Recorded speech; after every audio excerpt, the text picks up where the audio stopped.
힐링가족 여러분 안녕하세요. 2월 23일 화요일 늦은 밤 시간입니다. 지난 밤에 미국의 3대 지수가 특히 나스닥 기술주가 많이 빠졌습니다.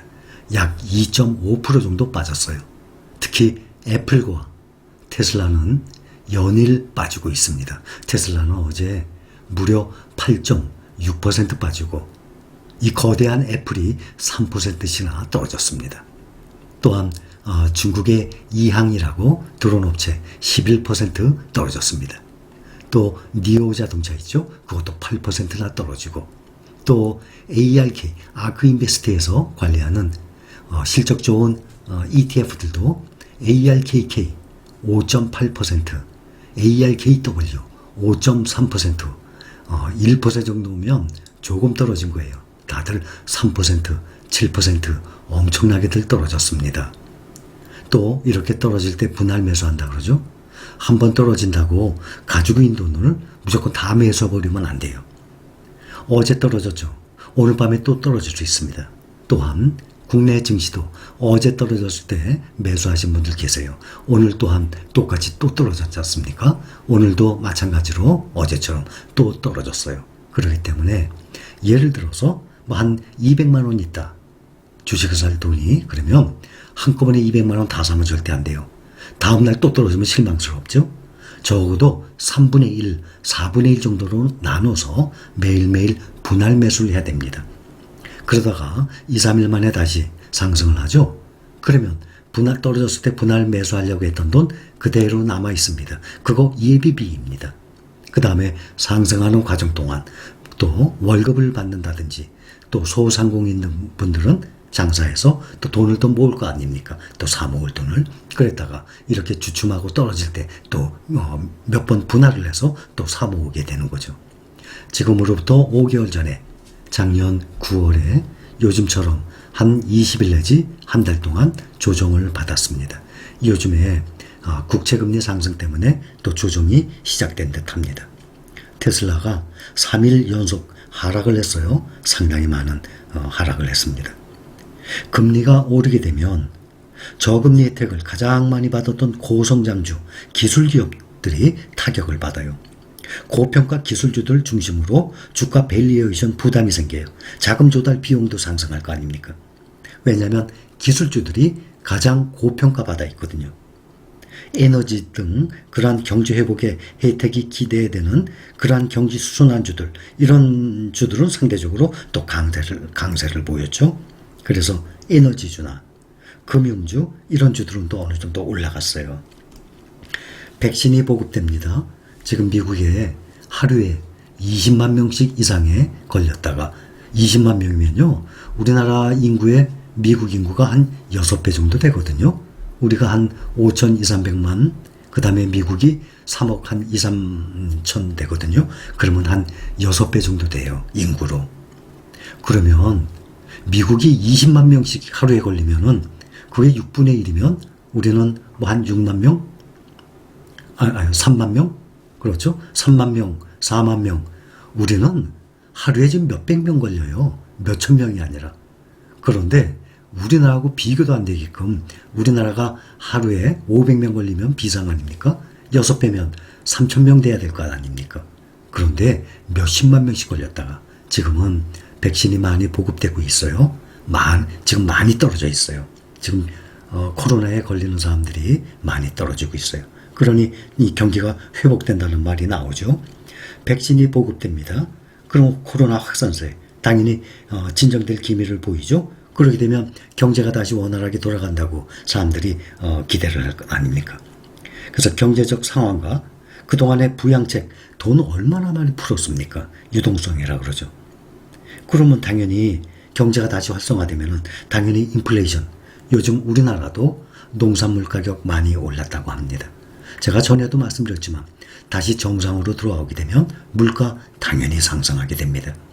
우리나라뿐만 아니라 전 세계적으로 얼마나 많은 돈을, 역사적으로 이렇게 많은 돈을 푸른 적이 없거든요. 그러니 당연히 인플레가 오죠. 그런데 지금 사실 이게 1.3% 이거 사실 큰 거 아니에요. 그런데 작년에 비해서 지금 가장 높이 올랐기 때문에 지금 이렇게 뭐 위험하다고 이렇게 사람들이 위기를 느끼고 막 떨어지는 거죠. 또 이게 어느 정도 면역이 돼 보세요. 또 아무 이상 없다고요. 그래서 이럴 때를 생각을 해서 절대 빚을 내서 투자하면 안 된다는 얘기를 하는 겁니다. 외국인들이 올해 삼성전자 약 5조 7천억 매도를 했어요. 지금 뭐 한 달 보름 됐지 않습니까? 우선주까지 합하면 7조 5천억. 엄청난 금액을 매도한 겁니다. 그것도 짧은 시간에. 그러니 삼성전자가 오를 수 있겠습니까? 또한 연기금이 하루가 멀다 하고 매일매일 팔아졌겠는데 외국인도 이렇게 짧은 시간에 엄청난 금액을 매도했습니다. 그러니 삼성전자가 아무리 개인의 힘으로 올라가는 것도 한정돼 있죠. 그런데 삼성전자 제외하면 약 2조 원을 매수를 했어요. 꽤 많은 금액을 매수한 것입니다. LG화학, 카카오, 네이버 이러한 종목들을 올해 들어서 많이 매수했어요. 삼성전자와 마찬가지로 매도한 종목들도 몇 종목이 있어요. 기아차, LG전자, 현대모비스. 그러니까 삼성전자와 우선주, 그 다음이 기아차, LG전자, 현대모비스 이러한 종목들은 순매도를 했는데 조 단위로 매도했어요. 대신 매수한 금액은 LG화학, 카카오, 네이버 이러한 종목들은 또 상당히 많이 매수했습니다. B2라 그럽니다. 뉴스를 보니까 B2, 빚을 내서 투자한 금액이 22조 원을 돌파를 하고 6일째 최고치 랠리를 달리고 있다고 합니다. 이거는 주가 하락 시에 당연히 불안하게 되고 초조하게 되고 근심의 원인이 됩니다. 또 말씀드리지만 여러분들 주식 사신 금액 있죠? 어떤 금액입니까? 적어도 앞으로 3년, 4년 동안 매도 안 해도 되는 자금.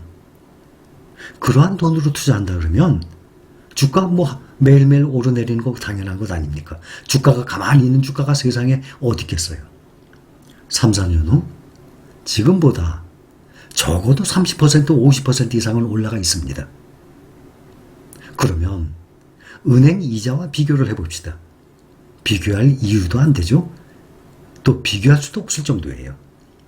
그러니 이렇게 일희일비라 그러죠. 주가 당연히 오르내립니다. 그런데 내가 어떤 돈으로 주식을 사놓았냐, 이것이 중요한 것입니다. 또한 퇴직 후에 언제 퇴직하십니까? 5년 후? 15년 후? 퇴직 후 노후의 노후자금으로 지금 계속 사 모으고 있는 것이기 때문에 난 그때 조금씩 팔아서 생활비 할 것입니다. 그런데 지금 주가가 이렇게 오르내리는 거 뭐하러 신경을 쓰십니까? 그런 사람들이 간혹 계시죠? 간혹이 아니에요. 많이 계실 겁니다. 초보자이기 때문에. 그런 분들도 이제는 주가의 오르내림에 무덤덤해야 됩니다. 보유세라 그럽니다. 부동산은 가지고 있으면 보유세 나갑니다. 그렇죠? 보유세 내잖아요. 부동산. 주식은 아무리 많은 금액이더라도 내가 팔지 않으면 세금 하나도 안 냅니다. 그 다음 내가 알뜰살뜰 모은 이러한 주식들, 뭐 집을 사기 위해서라면 한꺼번에 다 팔지만 나중에 노후에 쓸 자금으로 모으고 있는데 나중에 그 큰 금액을 뭐하러 한꺼번에 다 매도합니까? 아니죠. 생활비 용도로 조금씩 매도를 할 것입니다. 그렇게 되면 세금 전혀 염려 안 하셔도 됩니다. 그러니 부동산은 가지고만 있어도 세금을 내지만 주식은 아무리 많은 금액을 가지고 있다 해도 절대 세금 안 냅니다. 이러한 우량주, 이 1등주, 부동산처럼 꼭 장기 투자를 해야 됩니다. 절대로 빚을 내서 투자하지 않는다는 원칙을 꼭 가지고 해야 됩니다. 근데 사실 그게 원칙이지만 요즘 뭐 금리가 싸니까 담보대출, 부동산 담보대출 가장 저렴하죠. 한 3% 이하 되죠. 사실 솔직히 얘기한다 그러면 1년, 2년, 3년을 2몇 프로 되는 연 2몇 프로 되는 이자 부동산 담보대출 훨씬 그 이상의 수익이 나옵니다. 그러나 어쨌든 내 돈이 아닌 남의 돈을 가지고 하게 되면 주가 하락 시에 불안해지고 초조해지고 근심의 원인이 되는 것은 확실하거든요. 또한 주위에서도 빚을 내서 투자했다가 실패했다는 그러한 소리도 얼마든지 들을 수 있어요.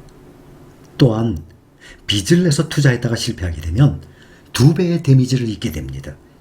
다시 일어서는데 오랜 시간이 걸립니다. 주가가 하락을 하더라도 빚을 내서 투자한 것이 아니라면 급하게 매도할 이유 당연히 없죠. 그냥 보유하고만 있으면 됩니다. 당연히 정상으로 되돌아옵니다. 따라서 절대로 손해볼 일이 없거든요. 주식 투자 종목 중에 절대적인 안전한 종목은 당연히 없습니다. 요즘 미국 국채금리 조금 오른다고 부동산에 영향받습니까? 아무런 영향도 없어요. 그러나 주식시장의 주가는 정말 만 가지 일로 인해서 별별 일로 인해서 다 주가에 다 영향을 줍니다. 주식 투자 종목 중에 절대적으로 안전한 종목 없습니다. 그렇게 생각을 하고 주식 투자를 시작했다 그러면 어떤 종목도 살 수가 없습니다. 다만 다른 종목들과 비교해서 그 중에 안전한 종목은 무엇일까요? 하고 전문가들에게 묻는다면 이러한 종목을 사람들은 권해줄 것입니다.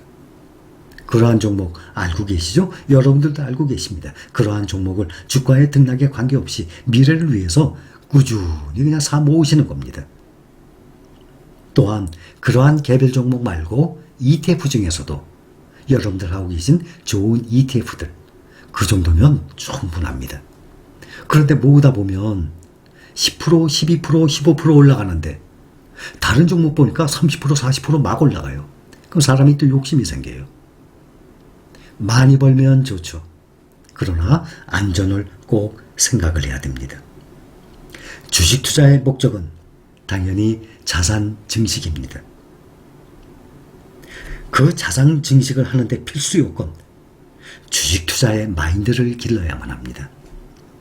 우리 모두 주식 투자 마인드를 기르는데 하루하루 열심히 공부를 하는 나날이 됐으면 좋겠습니다. 감사합니다.